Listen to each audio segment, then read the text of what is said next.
ja 75% uploading, jah. Yes, ehk siis ühesõnaga, kui me lõpetame, siis ta jõuab 100 peale loodetavasti. No loodame. On ka seda juhtunud Eerikule, et hakkas allapoole minema protsent. Ta oli 70, läks 50 peale tagasi. Ma jätsin lahti ja läksin ise lõunale ja tulin tagasi, vaatasin, et oli langenud 70 pealt 50 peale. Okei. No, igatahes minu see podcasti kolleeg ütles, et te kasutate õiget tarkvara, kes see Riverside pidi olema kõige õigem asi. No võt, selle üle näinud hea meel.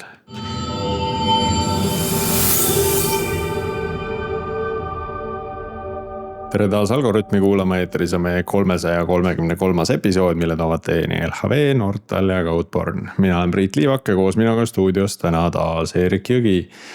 Eerik, kuidas sul on, kas on natuke meie AI episoodidest Villand ka juba?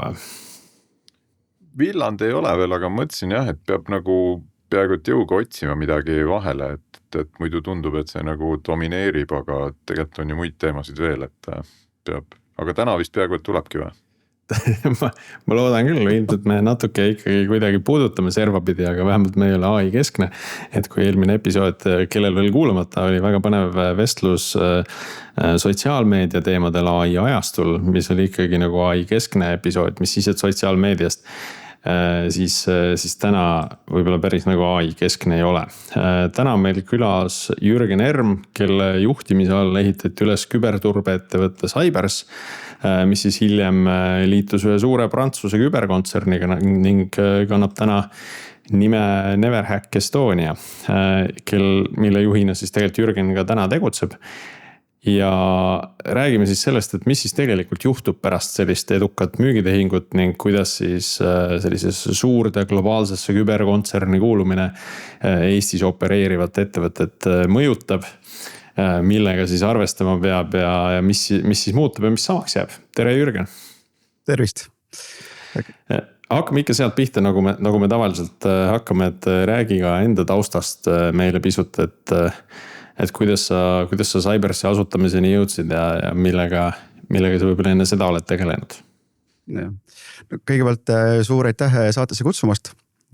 Kust nagu pihta hakata, kui ma võib-olla räägiks natukene ettevõtte ajaloost, sest et Cybersi bränd, mis nüüd on muutunud Neverhack Estoniaks, sellel on oma ajalugu, aga tegelikult meie ettevõtte ajalugu hakkab pihta aastal 2010 juba.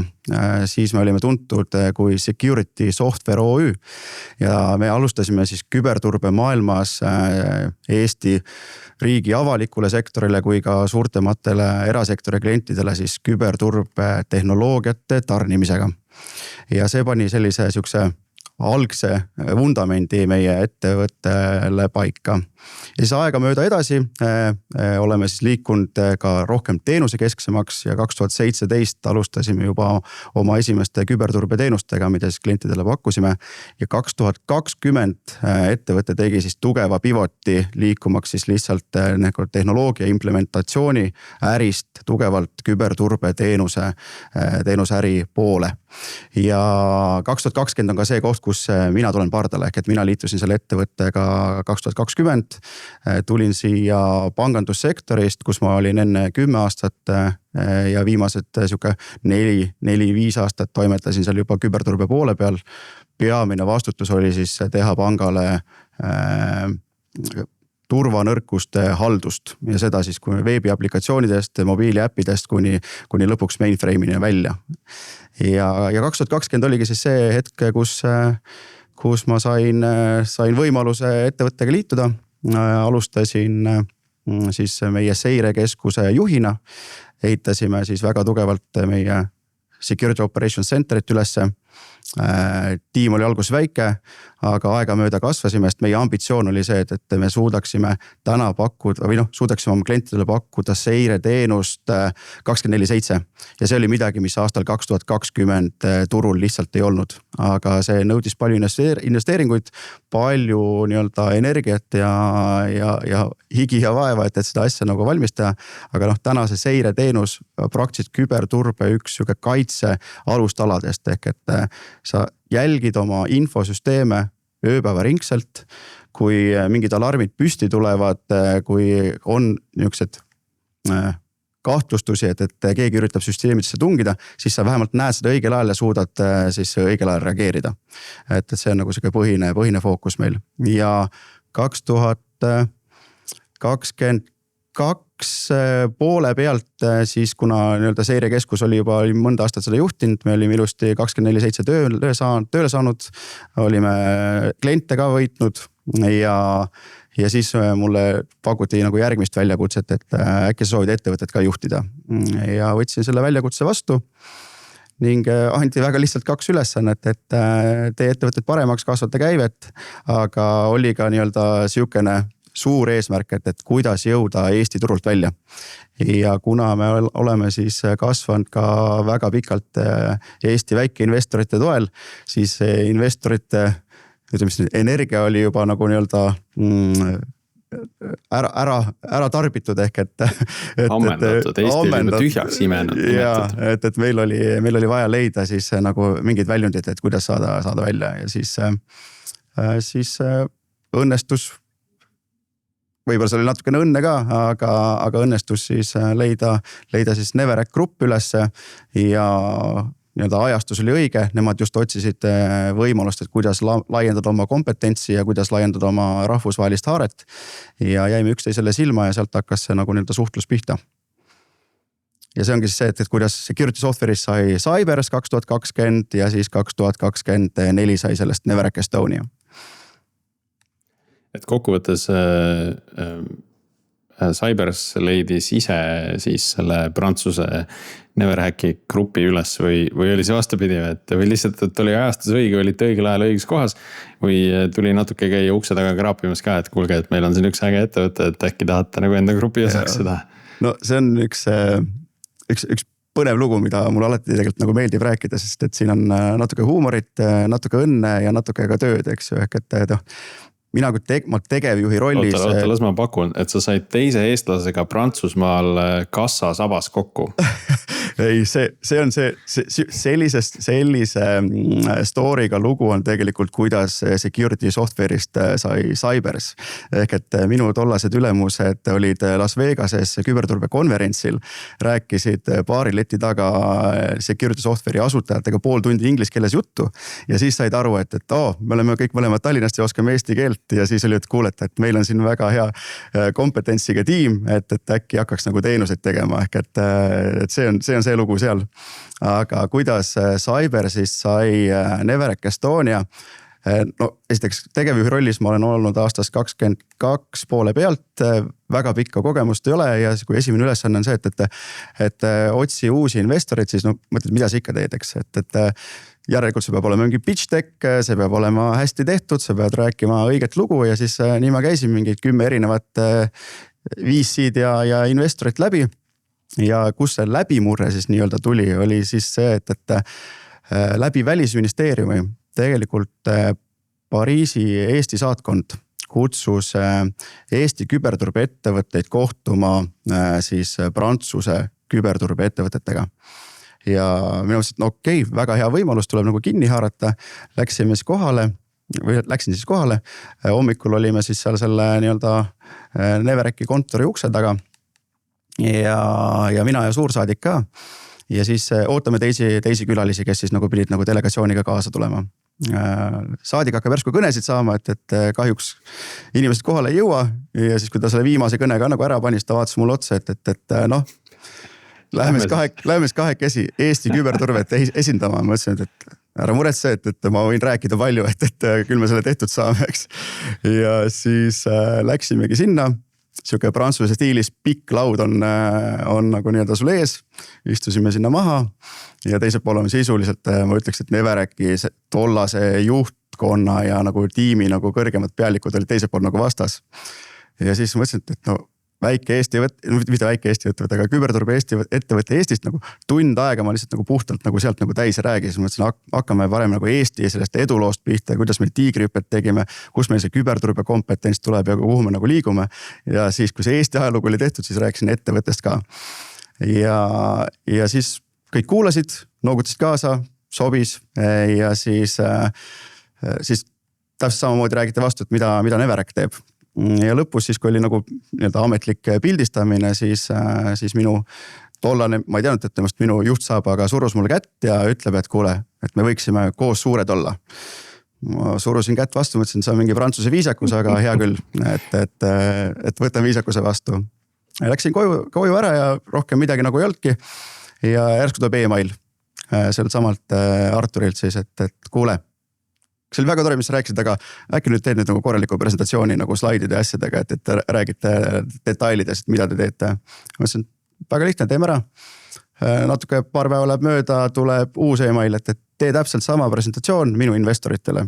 Tegin selle ka ära ja siis saan vastu reaalselt SMS-i, et kõik on väga äge, me sooviks ettevõtte ära osta. Ja siis oligi see eesmärk ka nagu täidetud, et täna me oleme selle grupi osa. Grupis on täna 1200 töötajat, käibe poole pealt 200 miljonit on meil aasta käive. Ja siis, mis ma veel oskan öelda? Kui suur te Eestis olete? Kui suur me Eestis oleme? Eestis oleme, täna on 61 töötajat, 31 nendest on täna kõik selle SOC-i teenusega seotud.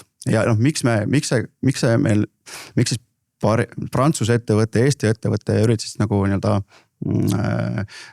leivad ühte kappi panna, oligi see, et meil oli täna siin Eestis kompetents, mida grupil oli vaja.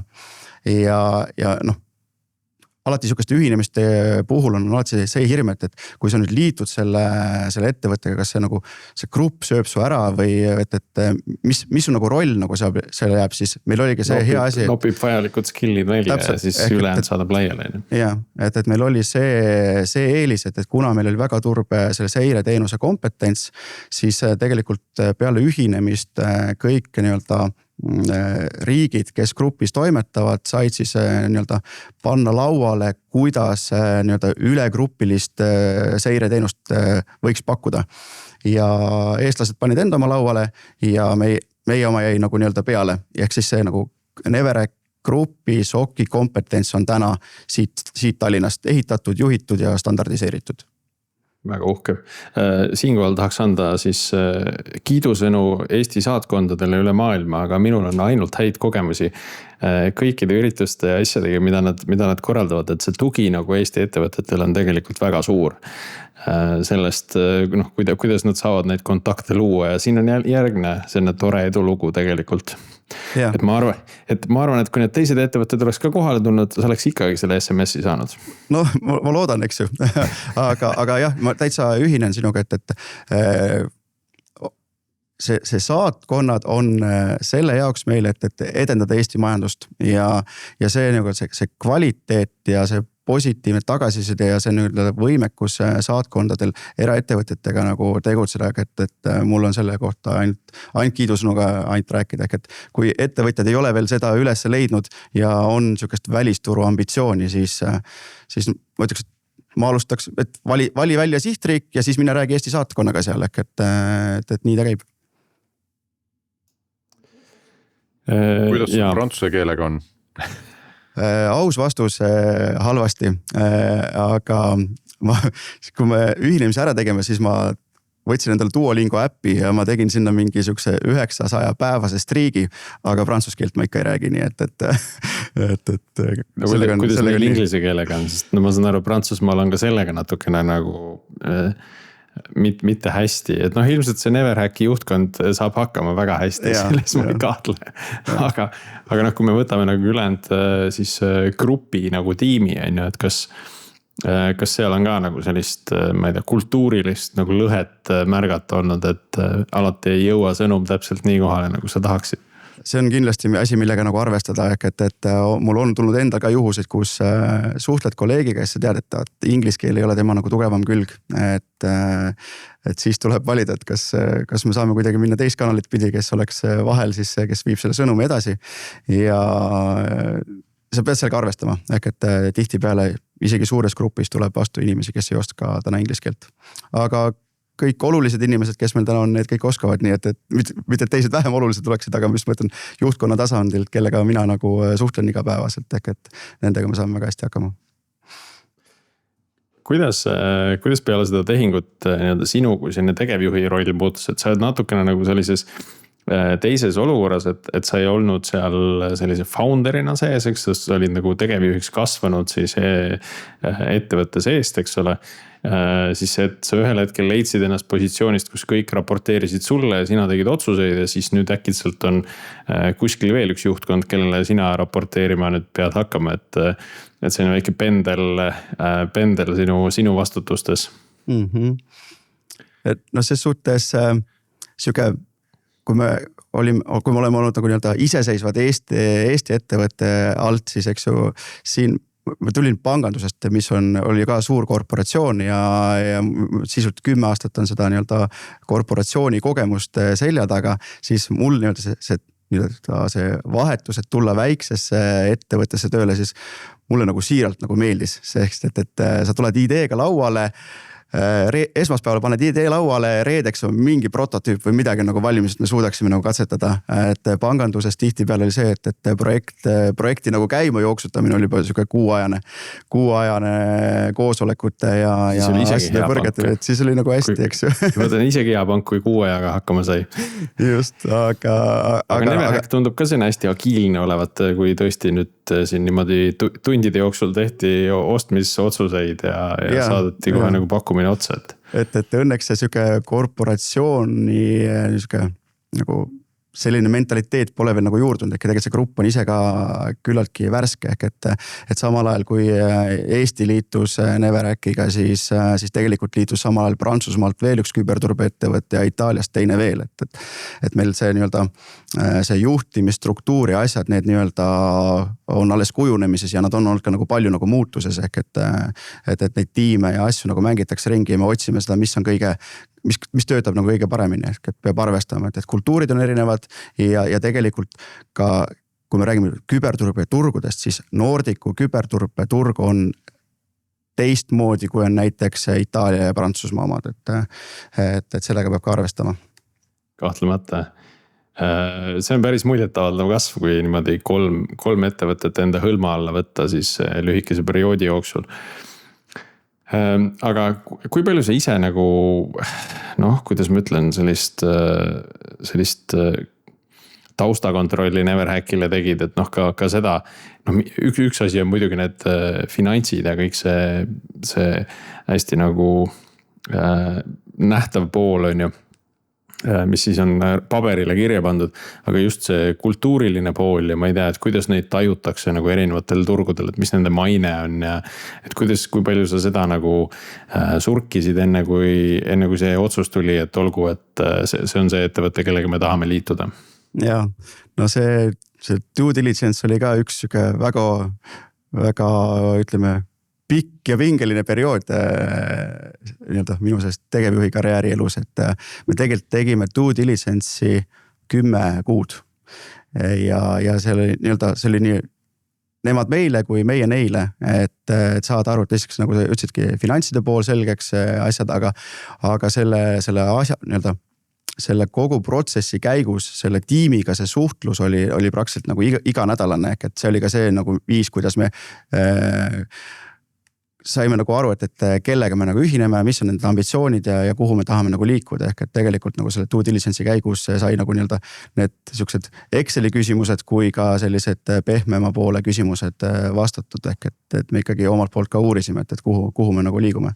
Ja tegelikult nagu nii-öelda seda ostuhuvi ettevõtte vastu oli juba nagu varasemalt ka, aga see oli siis see ettevõte, kellega me tundsime, et meil on väga palju ühisosa ja me võiksime siis päriselt koos suured olla, et nii ta läks.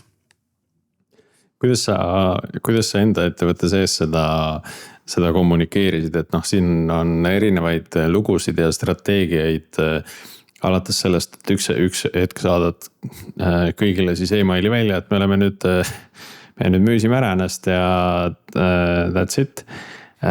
Kuni siis selleni, et sa saad seda nagu oluliselt varem hakata kommunikeerima, et ma saan aru, et seal on alati nagu need piirangud on ju, et alguses on keeruline seda kommunikeerida, sest sa tegelikult isegi ei tea, kas see asi läheb lõpuni või kui kaugele, aga noh, mis sinu see strateegia oli või kuidas sa lähenesid sellele, et see ei tuleks nagu enda inimestele suure šoki ja üllatusena, et nüüd selline asi juhtus.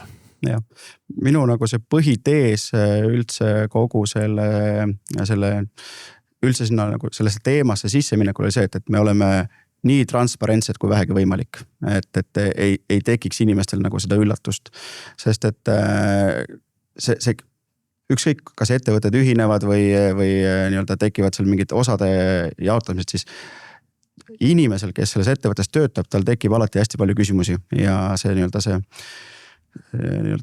tase läheb üles, et kuidas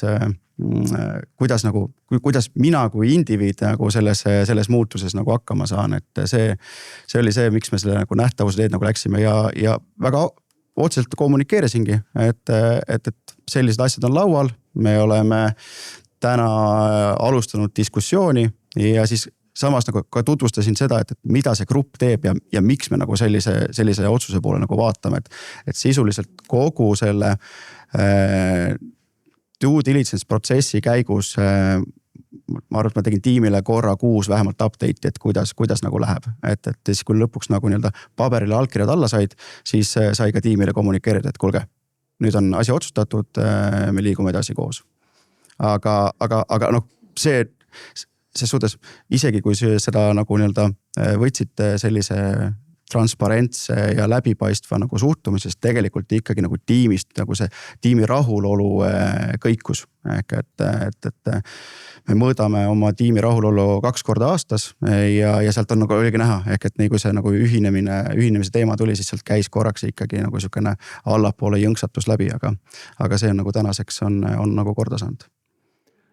Seda on kindlasti uuritud ka omajagu, et millised need faasid on, mida inimene läbib nagu selles protsessis, et see umbes nagu on need erinevad leinafaasid, eks, et siin on samamoodi suuri muutusi, suured muutused nagu toovad ilmselt esile nagu sarnaseid asju, et alguses võib olla elevus hästi põnev, aga siis hakkavad need mingid mured pihta ja muretsemised ja siis läheb nagu teistpidi see võib-olla vahelduseks. Kas te kaotasite ka inimesi selle tõttu või? Jaa, ikka kaotasime, et mõned inimesed väga hindasid seda väikest tiimi ja see nii-öelda see tunnetus, et äkki nüüd oleme suure tiimi osa, et otsustasid liikuda edasi. Kui sa nüüd vaatad tagasi sellele protsessile, et kas sa oleks ise midagi nüüd nagu teistmoodi teinud? Või oleks, ütleme, et kui sa saaksid anda soovituse teistele ettevõtetele, kes on nagu sarnases olukorras, et mida nad kindlasti peaksid silmas pidama, mida nad kindlasti ei tohiks teha või need samad 2 asja. Jah, ma alustaks kõigepealt nende soovituste poole pealt, et mis nagu nii-öelda, kui sa oled selles situatsioonis, et sa kaalud, eks ju, teise ettevõttega ühinemist, siis tavaliselt ostja tuleb oma juristidega ja oma tehingunõustajatega. Nende peamine soovitus on see, et ärge muretsege, et meil juristid teevad kõik dokumendid ära ja nõustajad võite ka täpselt kasutada, et mingit arvet nagu sealt ei tule. Ehk et siin on tegelikult see koht, kus sina võtad endale oma juristid, oma nõustajad ja see on nüüd koht, kus tegelikult ei tohiks nagu raha kokku hoida, et seal tuleb valida endale nagu väga head juristid ja väga head tehingunõustajad nagu teisele poole, sest et siis saab see nii-öelda shareholder agreement saab selline, mis kaitseb nagu mõlema poole huvisid, ja ma julgen väita, et meil läks sellega nagu väga hästi. Mida teeks teistmoodi? Katsuks seda due diligence perioodi kuidagi nagu lühemaks saada, ehk et kuidagi, me kuidagi algus, kui me arutasime, siis me ei fikseerinud ära, et kui kaua me nagu seda teeme ja siis see kestis ja kui sul on kogu tiimi nagu nii-öelda juhtkond ja tegelikult väga suur osa ka nii-öelda tehnilise tiimi liikmetest selle protsessiga seotud, siis nagu sa kaotad väga palju nii-öelda aega ja energiat, mida sa võiksid kasutada pigem nagu selle oma töö tegemiseks. Ehk et see on üks õppekoht, mida nagu oleks võinud paremini teha.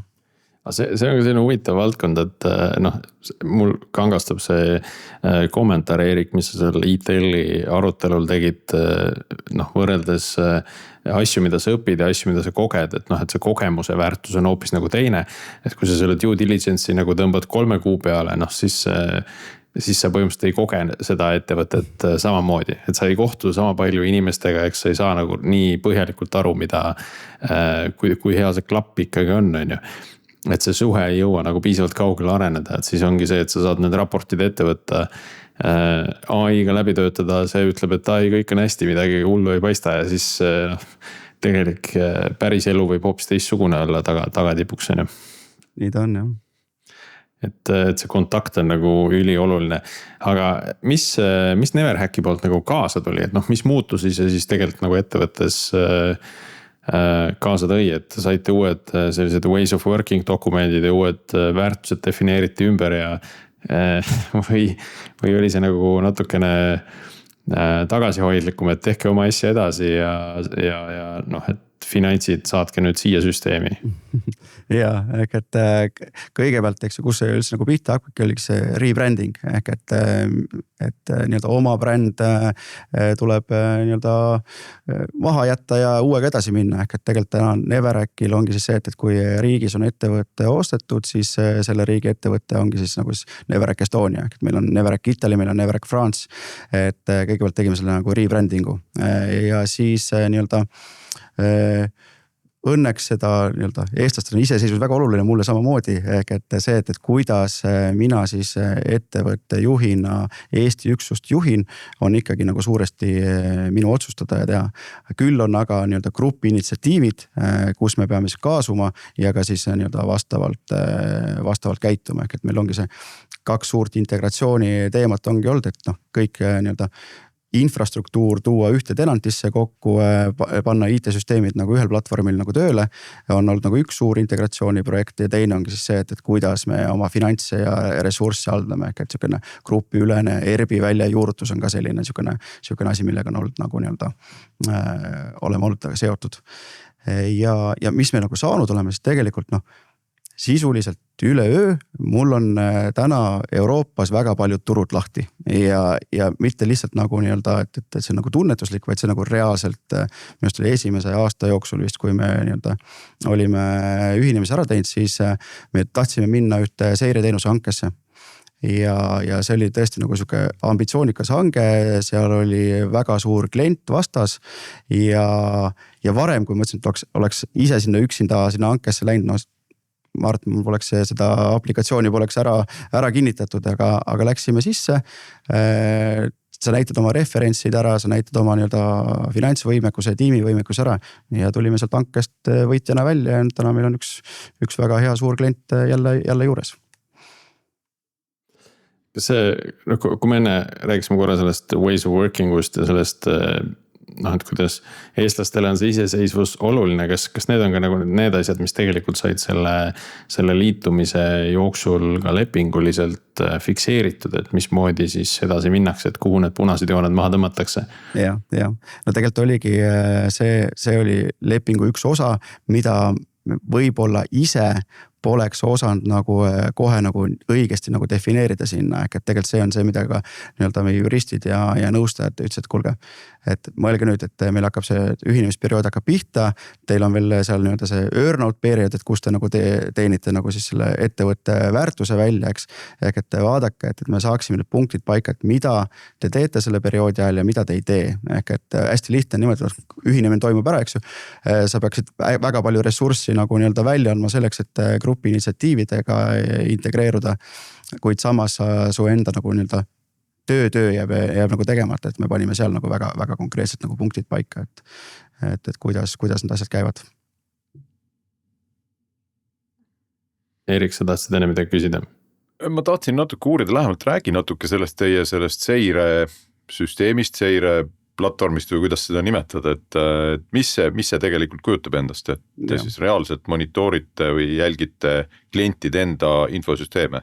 Just, no kui hästi lihtsalt nagu eesti keelde panna ja mitte nagu tehniliselt, ehk et mõelda sellest, kui siukene digitaalne turvamees on võib-olla niisugune hea ütlus sellele, aga nagu sa ise ütlesid ka väga õigesti, et jälgida kliendi praktiliselt kõikides IT ja infosüsteemides toimuvat, ehk et me kogume sealt kokku logisid, me töötleme neid logisid ja siis vastavalt selle pealt teeme tuvastusi. Aga see logitöötlus on nagu ainult üks osa sellest, ehk et kui me räägime küberturvalisust kui sellisest, siis jah, su süsteemid peavad olema turvalised, aga sa pead ka nagu aru saama, et kus on nende süsteemide nõrgad kohad. Ehk et see on see, miks me selles seireteenuse sees teeme ka seda turvanõrkuste haldust, ehk et kui sa täna mõtled, kuidas küberründaja sind ründab, siis ta väga niisugust hästi nagu laias laastus võib nagu kahte jagada, kas ründab su süsteeme või ta ründab su inimesi.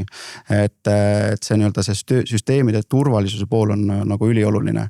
Ja mis me nagu seireteenuses veel klientidele nii-öelda selleks, et nagu see kaitse oleks parem, me selgitame neile ka siis nii-öelda läbi ohuteadmuse või nii-öelda läbi luureinfo, et kas teie sektor on näiteks mingite rühmituste poolt praegu kuidagi nagu rohkem sihikul, mismoodi näiteks teistes riikides teiega sarnased ettevõtted on ründes pihta saanud, et mida me võiksime ennetavalt teha, et vältida seda olukorda, et me peaksime ise hakkama aktiivselt mingit küberintsidenti nagu lahendama. Et see on see nagu seireteenuse osa, aga kuna meil on 100% küberturbe fookus, siis meil on neid nii-öelda tööriistakastis on neid teenuseid nagu veel, ehk et me teeme turvatestimisi ja me teeme ka turvajuhtimise poolt, et katta seda küberturbe spektrit. Ja mida suurem ettevõte on, seda suuremat väärtust selline jagatud andmebaas omab, eks ole. Jah. Ja just mõtlen, et see seire, nende logide jälgimine pidev, et see nõuab selle kliendilt päris suurt nagu usaldust, et ta annab kõik need logid teile teeb kättesaadavaks, et tõenäoliselt ei pumpa neid kõiki kuskil oma serverisse, vaid teete seda kuidagi nutikamalt, aga nagu selles mõttes, mis iganes nagu välise osapoole ikkagi nii sensitiivsetele andmete ligilaskmine on nagu päris oluline otsus.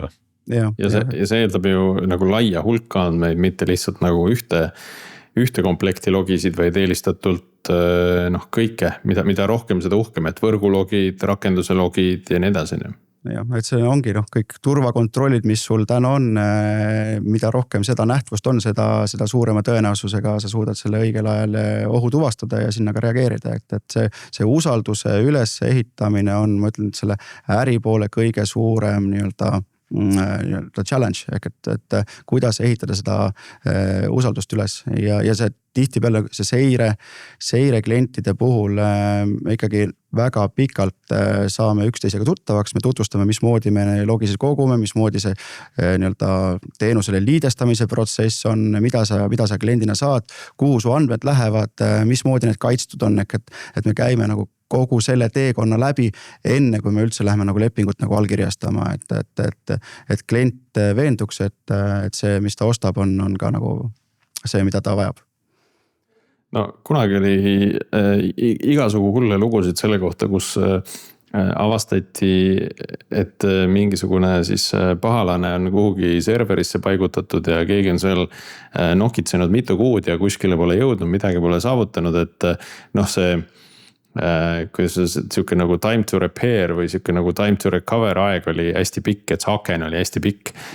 Täna on see ilmselt oluliselt lühem, et kui lühikeseks see aken nagu tänaseks läinud on, et kui seal seirest midagi üles tuleb, see on ju minutite küsimus, kui on vaja nagu mingid teenused kinni panna või reageerida, et kas see, et mis väärtus see seire nagu annab lisaks nagu sellele kaitsele, et see on tundub nagu väga-väga suur maht sellele, sa pead ikkagi kuidagi teadma, keegi sees on, see väärtus vist on.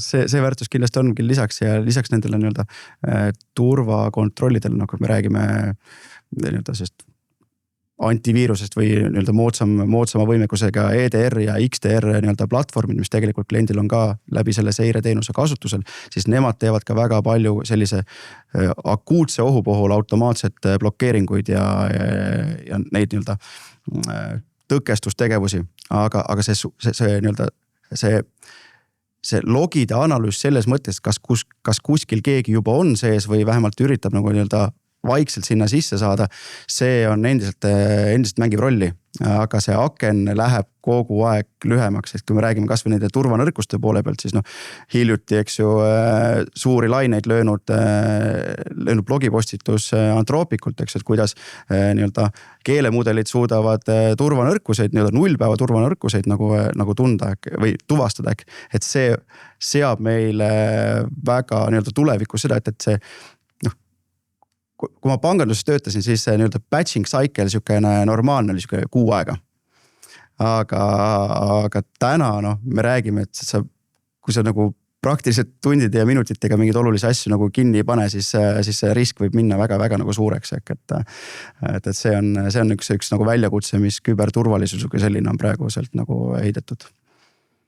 Ja see tegelikult pole väga uus asi, ehk et meil korraldame iga aastaga, nüüd juba 16 aastat oleme korraldanud Eesti Nordic Baltic Security Summitit, mis on küberturbe konverents ja eelmine aasta meil oli keynote ühelt nii-öelda ka AI ettevõttelt, kes oligi nagu fokusseeritud sellele, et kuidas kasutades masinõpet tuvastada siis nullpäeva turvanõrkuseid ja nad juba tuvastavad, ehk et see ei ole nüüd nende viimaste mudelitega, mis on välja tulnud, et see on nüüd on see võimekus käes, et see on tegelikult olnud juba mõnda aega. Ja see, jälle jõudsime AI teemani, täitsa lõpp. No meelega hoidsin natuke tagasi, aga tundub, et ei saa üle ega ümber. Et lihtsalt see, mida see Anthropicu müütos lubab teha, on ikkagi juba sellist nagu eriti peidetud turvanõrkust avastamine, mis on võib-olla aastakümneid nagu kuskil ennast suutnud varjata ja mida on võib-olla raske exploitida, aga kui sa saad, et mõju on nagu suur. Et see on väga huvitav valdkond, aga siis nagu tekibki see küsimus, et kuidas seda üles ehitada nii, et see seire tagasiside jõuaks nagu kiiresti inimeseni, et või üldse nagu võib-olla esimesena automaatprotsessini ja siis keegi saab öösel kell 4 kõne ajab ennast voodist välja, 20 minutit hiljem on ta nagu arvuti taga alles, et see on päris pikk delay võib olla seal.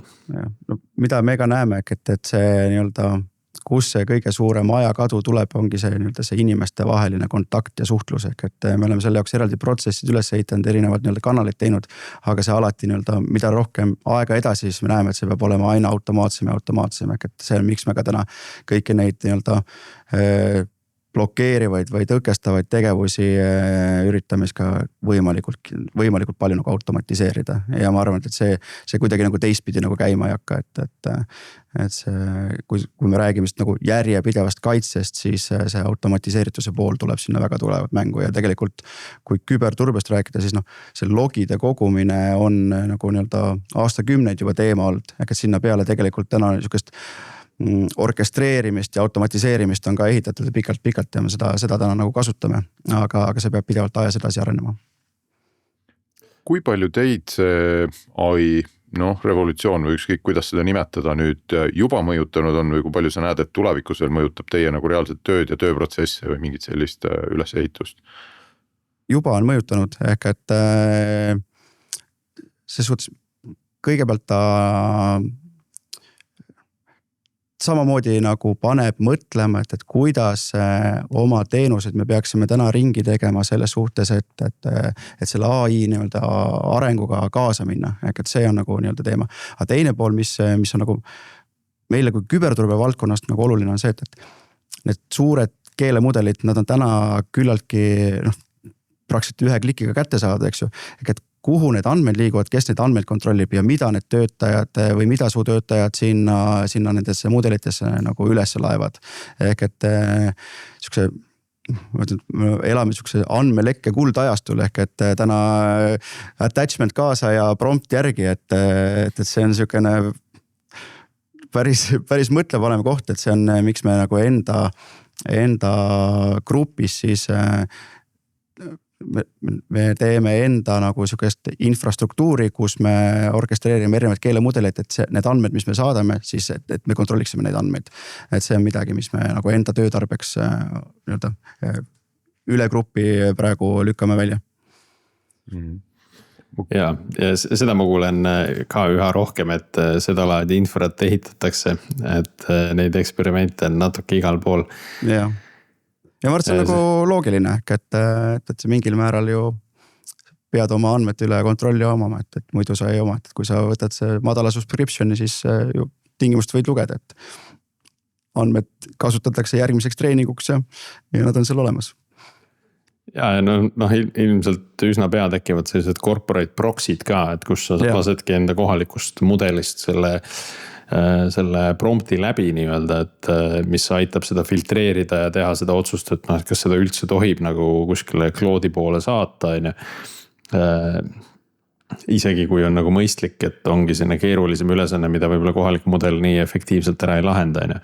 Aga ta täidab ikkagi seda proxy rolli, et see nii vähe ta suudab ikkagi teha, et siis on jälle nagu natukene, kui sa suudad nagu 20% kinni hoida selliseid juhtumeid, siis sul on 20% vähem andmelekkeid. Jah, nii ta on. Et ses suhtes jah, see on teema ja väga, ütleme, et fookuses, et võib-olla mõne aja pärast võime rääkida, kuhu need arengud viinud on. Ma kujutan, kas teil see seiresüsteem on niimoodi, et selgelt, kui teil on 24 tundi reageerimine ja nagu kiirelt tagasiside, et siis enamus on automatiseeritud, aga tõenäoliselt seal logides võib olla midagi sellist, mida need automaadid ei leia, et siis nagu teil inimesed, keegi siis mingi loogikaga käib neid veel üle ja tekitab siis neid reegleid ja mustreid juurde vist siis hiljem või just. Et ja nad töötavad 3 vahetuses ehk et selleks, et 24/7 spektrit ära katta, siis sul peab olema inimesi lihtsalt nii palju ja nad ongi see analüütiku treenimine, tema nii-öelda välja koolitamine, et ta hakkaks ka nii-öelda siis aina rohkem asju märkama ja oma töös rohkem väärtust looma, siis see on nagu tegelikult meie tiimi arenguprotsessi nagu sisse kirjutatud, et meil see nagu, me muutsime mõni aasta tagasi seda tiimi struktuuri ja mudelit ka palju nagu efektiivsemaks, ehk et see klassikaline seirekeskuste mudel oli tavaliselt niimoodi, et sul on terve hunnik on siukseid L1, esimese taseme analüütikuid, siis sul on teise taseme analüütikuid, siis on siuke käputäis 3. taseme analüütikuid ja siis see nii-öelda uurimisprotsess käis nagu läbi selle 3 leveli, aga ta tekitas nagu selle, et su tiim nagu ei arenenud. Ehk et me tegime ringi selle, et meil on dünaamilised tiimid, inimesed on erinevates rollides, mis kogu SOC-i nagu selle teenust nagu puudutab.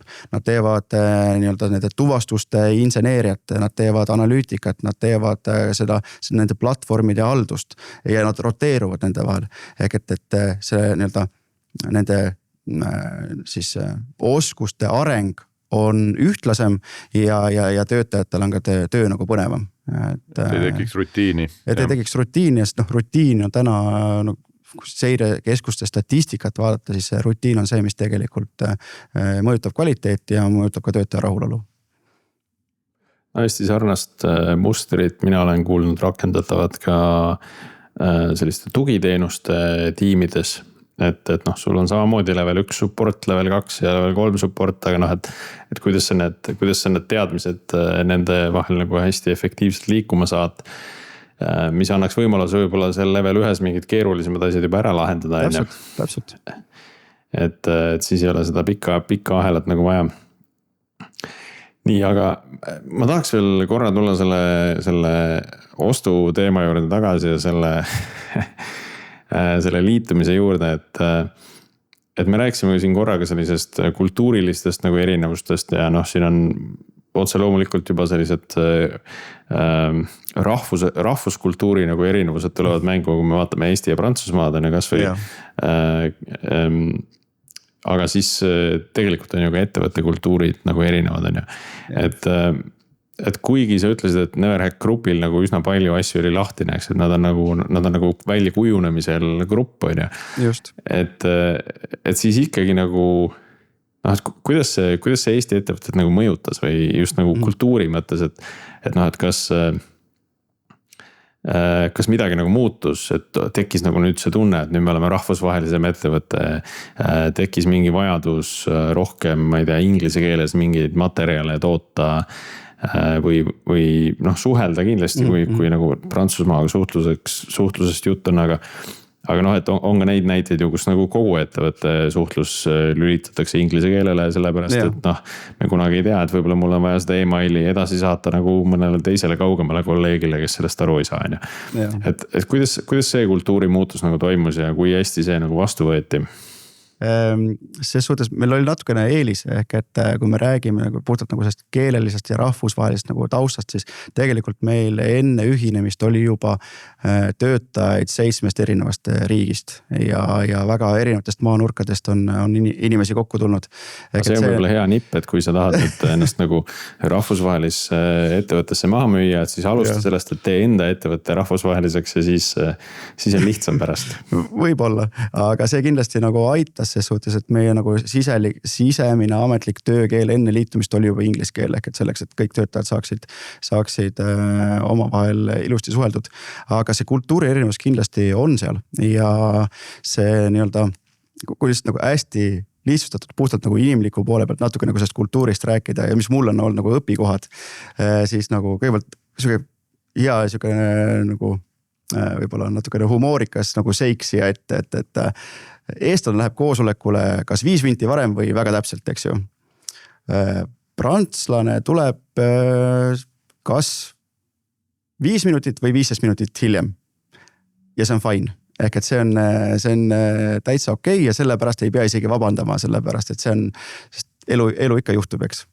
Aga mida on nagu tunda ka, et tegelikult kui võrrelda Eesti ühiskonda ja Prantsuse ühiskonda, siis seal Prantsusmaal on hierarhia on ikkagi tuntavam ja nagu selles mõttes, et kui hierarhias sinust kõrgemal olev isik tuleb mingi idee ja asjaga välja, siis nagu eestlase kombel sinna sisse minna, et kuule, see on mingi täisjama, see võib kätte maksta. õigeid ahelaid. Diplomaatiliselt ja see viisakas toon peab nagu seal olema, et see garanteerib nagu edu.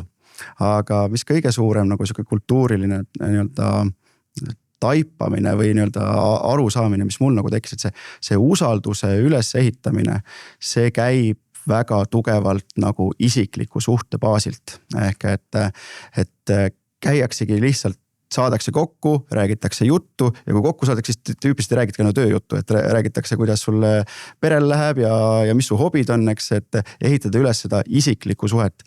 Ja see oli nagu põhimõtteliselt, et nii kui me saime tehingu allkirjastatud, siis ma lendasin Pariisi puhkama ja minu siis ülemus ütles mulle, et kuule, et lähme peredega välja sööma. Et see on nagu väga oluline pool ja lihtsalt veedad aega.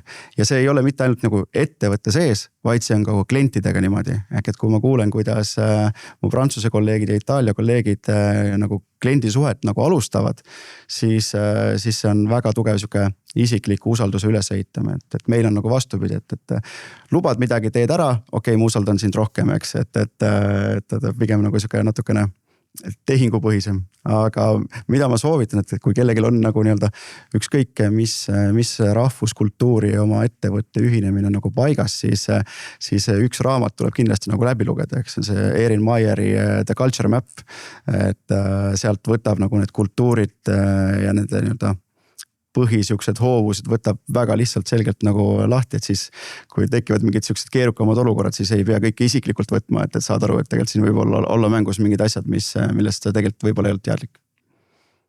Ja see on nagu mingi vana anekdoot on selle kohta, mõned võib-olla prantslastele liiga, võib-olla need olid sakslased, aga et on siis nagu Prantsuse, Rootsi ja Eesti nagu juhid siis vahetavad või ütleme töötasandil vahetatakse kirju ja siis esimene kontakt on ikka see, et pannakse juhid ka sisse, et see on nüüd see plaan, eks ole, ja siis kui hakkab plaani elluviimine, siis eestlased vastavad juba nagu detailides operatiivsel tasemel võtavad, viskavad need juhid välja sealt, on ju. Nii ja siis teisel pool vaadatakse, et mis jama on, et mis ta tahab midagi salaja ajada, paneb need juhid sinna CC-sse tagasi ja siis Eesti pool vaatab, et mis tal nüüd viga on, mis ta eskaleerib seda probleemi, et siin ei ole ju nagu mingit jama, et meil kõik nagu töö kulgeb, töö sujub, aga lihtsalt selline kultuuriline erinevus, et ühelt poolt on see juht alati sealt CC-s, isegi kui ta ei loe seda kirja, aga ta on alati nagu info väljas. Aga vaata kui väike asi, eks ju. Nii väike asi, CC-s. ja võib tekitada väga palju nagu tarbetuid pingeid ehk et see on nagu teema. Aga teine asi, mis on selliste vanemate kultuuride Prantsusmaa, Saksamaa sellise juhtimiskultuuri nagu eripära on ju see, et seal väga palju selliseid noori juhte naljalt vastu ei võeta või et sa pead olema ikkagi päris pika elukogemusega, et sind siis võrdväärselt nagu vaadatakse, et kuidas sinul see asi läks sellise noore juhina, et kas pandi kohe nagu võeti arvesse sinu seisukohti või pidi ikkagi natuke nagu tõestama ka ennast, et sisu on sees. Ja, ses suhtes mul vist on õnneks läinud ehk et gruppi tegevjuht on minust 4 kuud noorem, et see aitab. See aitab ka ja ma vaatan ka nagu kogu seda juhtimistiimi, siis keskmine vanus on seal ikkagi ma arvan, ongi siuke 30-ndad, 40-ndad, et ja 50-ndad ka kindlasti sees, et ma seda siukest vanuse põhist lähenemist nagu ei ole nagu väga tundnud. No jah, et seda, neid lugusid ma ikka nagu aeg-ajalt kuulan, kus ka näiteks riigiametnikega on pigem nagu trend teatud riikides, et sa pead olema suure elukogemusega, et riigiametis töötada. Juhtidega on see teema, on ju, et sellega peab lihtsalt arvestama, eks ole, et võib-olla natuke alguses vaadatakse teatud riikides viltu, kui noor juht läheb mingeid asju selgitama ja et see suhtumine ei pruugi olla nii avatud, kui on võib-olla Põhjamaa riikides on ju. Ja seal tase tuleb ka mängu, eks ju, et see nagu status check mingitel puhtudel nagu käib, eks see vanus on üks siuke kogemuse indikaator, aga see positsioon ja milles sa vastutad, see mingitel puhtudel nagu mängib nagu rolli, et seda peab kliendi suhetest nagu hästi vaatama, et kui sa lähed siukseid suuri enterprise tüüpi kliente püüdma, siis sa pead väga nagu match ima neid kohtumisi, et ei oleks niimoodi, et kutsud suure juhi kohale ja vastu panid nii-öelda mingi keskastme juhi, et see nagu ei lähe hea tavaga, ei lähe kokku. Ja, siis pole enam lugupidav. Täpselt.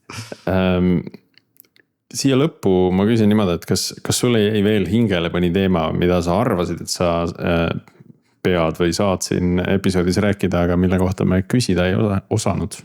See on hea küsimus siia lõppu.